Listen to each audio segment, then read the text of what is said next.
নূর আলম ভাই, আপনি আসেন, দেখেন, খেয়াল করেন যে আমাদের এই যে ধানের এই দুই পাশে দুটা ধান আছে। এই ধানটা এক জাতের, এই ধানটা এক জাতের।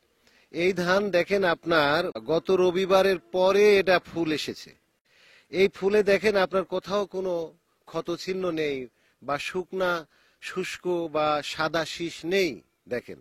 কিন্তু এই ধানটা আপনার এই খাটো দশ বলতেছেন যে ধানটা কিন্তু আপনার গত রবিবার আপনার এইটা আপনার ফ্লাওয়ারিং ছিল, অর্থাৎ ফুল ছিল। এটা যেরকম আজকে ফুল দেখছেন না, এটা ওই দিন ফুল ছিল। তো ওই দিন বাতাস এত শুষ্ক ছিল এবং বাতাসের এত গতি ছিল যে এই গতির কারণে এই এটা শুকিয়ে গেছে। এই বাতাসের গতির কারণে এখানে আপনার এই আর একটু পরে দেখবেন যে এই পাতার মাথায় মাথায় আপনি দেখবেন যে সন্ধ্যাবেলা দেখবেন যে পানি আছে। কিন্তু সেই দিন এই পানিও আপনার দেখা যায়নি। কারণ হচ্ছে কি, যে বাতাসে সব শুষ্ক বাতাসে সব নিয়ে গেছে। এখানকার যে একটা পরিবেশ আছে, এই জমির যে পানি আছে এখানে, এই পানির কারণে এখানে একটা পরিবেশ আছে, ঠান্ডা একটা পরিবেশ আছে, আর্দ্র একটা পরিবেশ আছে। কিন্তু ওই দিনকার ওই শুষ্ক বাতাসটা এমন ভাবে বয়েছে যে এই ঠান্ডা এবং আর্দ্র পরিবেশটা তখন ছিল না। না থাকাতে নতুন বের হওয়া এই শীষগুলা, অর্থাৎ এটা ধানের ফুল, এই পেনিকেল বলে ইংরেজিতে। এখন প্রতিটা ধানকে স্পাইকলেট বলে। প্রত্যেকটা ধানে দেখেন এখানে ফুল আছে।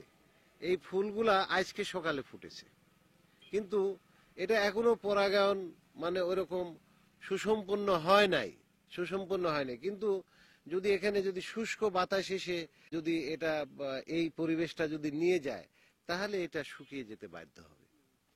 এরকমই ঘটনা ঘটেছে। তো খুবই কম পরিমাণ জমিতে হয়েছে। ওই দিন যাদের জমিতে ফুল ছিল সেই ধানের শীষগুলাতেই হয়েছে। এটার নাম হচ্ছে হিট শক বা তাপের আঘাত পেয়েছে। এটা হয়তো দাগযুক্ত দানা হবে। একেবারে দেখেন কতগুলা পুরোপুরি ধ্বংস হয় নাই। ধানের একটা ওজন থাকবে এটা, কিন্তু ধানের কালারটা খারাপ হবে। কিছু আছে যেটা ধানের ওজন থাকবে, ধানের দানাও হবে, আবার চিটাও হয়ে যেতে পারে। আমি উপপরিচালক কৃষি সম্প্রসারণ অধিদপ্তর, রাজশাহী।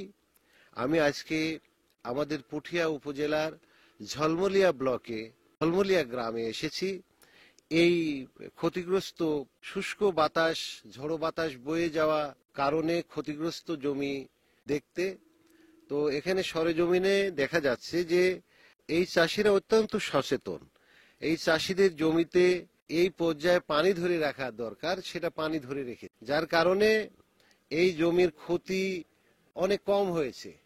বা আপনার এখানে যদি এই জমিটাতে যদি এই বিঘা প্রতি 5 কেজি যদি পটাশ সার ছিটায় দিত, তাহলে এই যে পাতা মরার যে রোগ, এই যে বিএলএস বলে, এই কিনার পুড়ে আসছে, সেটাও হতো না।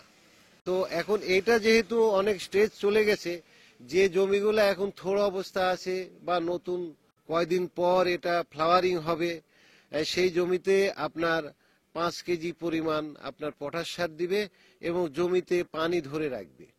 যদি সম্ভব হয় যে এইখানে, তাহলে ট্রুপার স্প্রে করে দিতে পারে, যদি সম্ভব হয়।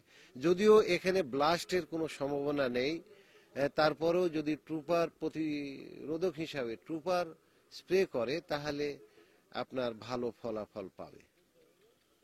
ছত্রাকজনিত যে ব্লাস্ট রোগ, এটা যেন না আসতে পারে, এই জন্য আমরা ট্রাইসাইকাজল গ্রুপের ছত্রাকনাশক আমরা দিতে পারি।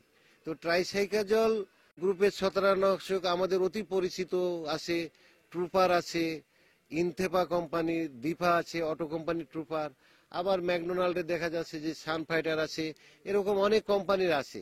তো এক এক কোম্পানির মাত্রা কিন্তু এক এক রকম। তো কোম্পানির মাত্রাটা দেখে আপনারা স্প্রে করবেন। কৃষি বিষয়ক তথ্যের জন্য সকাল 7টা থেকে রাত 9টা পর্যন্ত সরকারি কৃষি কল সেন্টারে 16123 নম্বরে যে কোনো মোবাইল থেকে ফোন করুন। আর মৎস্য ও প্রাণী সম্পদ বিষয়ক তথ্যের জন্য এই একই নম্বরে সকাল 9টা থেকে বিকেল 5টা পর্যন্ত সময়ে জেনে নিন। তবে শুক্রবার ও অন্যান্য ছুটির দিন এই সেবা বন্ধ থাকে।